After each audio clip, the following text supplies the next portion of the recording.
And now, may bago, SAS, may bagong impormasyon na karating sa atin, na ang utak talaga, well, si Lisa Tanas, at kasama pala dyan si Martin Araneta, yung kapatid ni Lisa Tanas na hindi yan in-appoint, pero nandyan sa Bureau of Customs. Hindi yan appointed. Nandyan sa Bureau of Customs, tahimik lang, na nagtatrabaho. Diyan, ba't ka magtatrabaho? Anong tinatrabaho niya? Diba? Napangalanan nga yan, diba? Doon sa report ni Clarita Carlos. Tungkol sa smuggling na yan, issue na yan.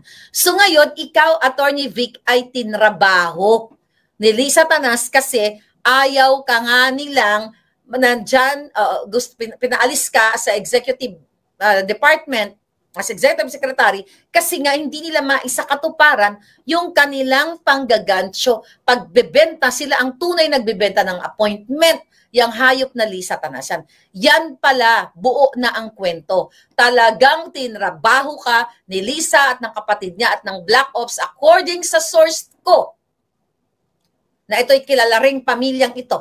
Actually, connect to sila. Kilala niya si Martin na dating walang pera, nakikitulog lang pala yan. Okay, ito pa, napagalaman natin.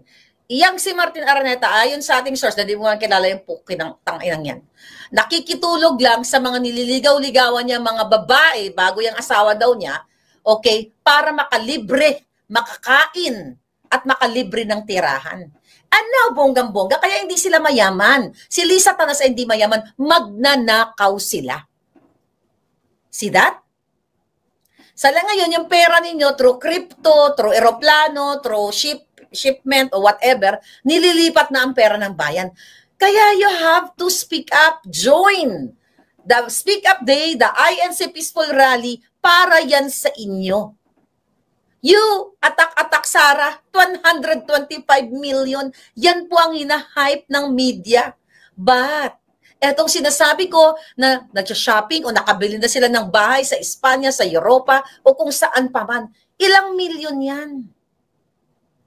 125 million pesos is only what? 2.25 million dollars. Right? That's only 2.25 million dollars. Barya yan. If you compare, kung asyenda ang bibilhin mo, if you talk about Espanya, I don't know the price, di ba? Walang 2.25 na asyenda sa Espanya. Dito nga, kung dito naman, you talk about Malibu, kasi yung $8 million na sinasabi ko sa inyo, na nasunog na bahay ng kaibigan kong Alta, Korean lawyer siya actually. Yung asawa niya kasi, I don't know, sasabihin ko, no, hindi ko pala pwedeng sabihin yon kasi actually divorced na sila. Very kilalang lawyer. Dahil na media yon, dahil naipanalo niya yung case between this, but hindi ko nababanggitin. Kasi baka maboljak ako. Anyway, mga palangga, $8 million, payat yan sa mga magnanakaw. Diba? Ang punto ko dito, hindi nyo ba nakikita yung pattern ng gobyernong bangag na ito? Inday Sara, 125 million, pinupukpok 4 na impeachment cases na. Pero, si Bangag, wala pang nagpa-file ng impeachment case. I hope merong mag-file. At yung kay Tulfo issue, I hope mag-file si Toto Kausing. Ayan. Mag-file ka na dyan, Toto. Okay? So ngayon, kasi pinorward ko sa kanya yung dokumento. Sabi ko, ayan, bala ka na. O sino pang gusto po, forwardan natin. So anyway, mga kababayan, 125 million, Sara. Mahina ba kayo sa math? Akala ko tayo mga Pilipino ay sunod tayo sa mga Korean, Chinese, Singaporean, magagaling sa math eh. 'Di ba? Mahina ba kayo kumumpute? You talk about 125 million about Sara Duterte's confidential fund, but ayaw niyong pag-usapan ang flood control, 5,500 flood control na 1 billion a day. Na ginastos na ghost na wala kayong alam. Ayaw niyong pag-usapan yung PhilHealth na tinanggalan ng budget, ang education, ang kung ano-ano pang mga unprogrammed funds, di ba? Yung DOA, PhilHealth 90 billion, ang DOS, ang daming issue na dapat ninyong tutukan na hindi lang dapat hinahype ng media, itong 125 million. Malaki pa ang ibinayad ni Marcos Jr. sa concert na pinalabas nila na kaibigan nilang gumastos doon sa Duran Duran concert, malaki pa ang ibinayad nila doon sa inaatake nilang confidential fund. But this waka ng inang gobyerno, wala ni isa sa Congress o sa Senado na nag-open ng investigation kung sino ang nagbayad ng more than $1 million kay Duran Duran sa entourage, sa eroplano and everything. Dahil yan ay nakasaad sa saligang batas. Anong article yan? Yung dapat ang ating mga taong gobyerno ay hindi tumatanggap ng regalo. Code of Ethics yan. Okay? Hindi dapat tumatanggap ng regalo ng ganyan kaluho. Dapat mamuhay ng modest kind of life.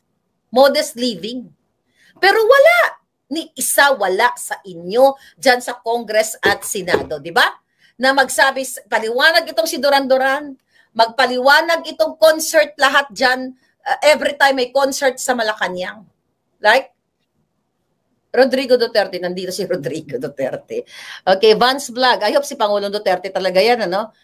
Okay, Emmy Kwang, okay, ba't hindi yan si Pangulong Duterte? Rodrigo lang talaga pangalan. So anyway, mga palaga, thank you Rodrigo. Okay? Daya lang yung 40%, sabi ni palaga, 40% na survey, sabi niya, oh, alam naman natin daya yan, mga kababayan. Daya yan. Sabi ni Ronald, anong masasabi mo sa movie ni Daryl Yap at Pepsi Paloma? Okay, I'll talk about that later. Hindi ko masyado nasundan. Hindi ko masyado nasundan. Let's focus. Hindi yan ang focus natin. Okay? Maaring diversion, we don't know. Okay? Parapat na election, hindi natin alam kung ano mga eksena niyan. Pero let's focus sa issue ni Lisa Tanas na nangidnap ng 2 bata, nagnakaw sa Kaban ng Bayan, issue ni Marcos Jr., ang kanilang paggagago sa inyo, yan ang importante. Okay? Yan ang importante. Pero kung ano man yun, 40 years later, ko ba't ngayon lang, ba't ganun pa man? Okay? Hi, Tatay Digong, sabi ni Antonio. Same, okay. Si Galaxy, 25 tons na gintuham, sabi ni Joseph Brizaga. Ayan pa yan, yung gold reserve natin. Ang Maharlika Fund, di ba? Maharlika Investment Fund.